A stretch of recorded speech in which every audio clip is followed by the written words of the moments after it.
It's difficult not to notice how closely this mirrors modern understandings of oscillation, feedback loops, expansion and contraction ideas that appear in cosmology, ecology, even neuroscience. And then there is Mārkaṇḍeya himself, not as a heroic figure, but as a witness, a consciousness that persists through dissolution, not by escaping time, but by refusing to identify exclusively with any single phase of it. When floods come and worlds dissolve, he doesn't resist.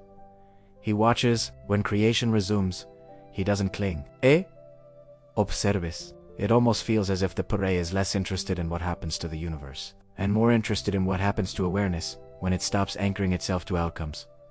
Psychologically, this does something subtle. When timelines stretch into thousands or millions of years, personal anxiety doesn't disappear, but it relocates. It stops demanding center stage. The self becomes part of a rhythm rather than the author of it. Achievement, failure, progress, decline, all still real, but no longer ultimate. And maybe that's the quiet invitation here, not to detach from life, but to see it without the weight of finality pressing on every moment.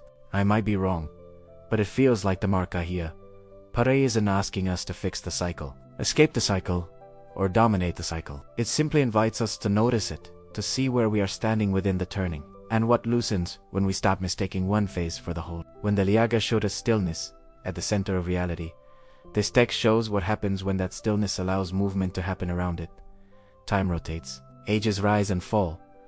Consciousness watches without rushing to interfere, and as this observation deepens, something else begins to appear, a curiosity about where these cycles are held. If Yugas turn like seasons, then what contains the turning itself? What kind of space allows creation, dissolution, and renewal to repeat without exhaustion? Slowly, almost imperceptibly, attention begins to drift from time to container, from rhythm to womb, from cycles to the shape that carries them, and somewhere here, without any sharp boundary, awareness starts leaning toward another question, not about when things happen anymore, but where they emerge from, as if the turning of ages itself is resting inside something vast, enclosed, and quietly breathing.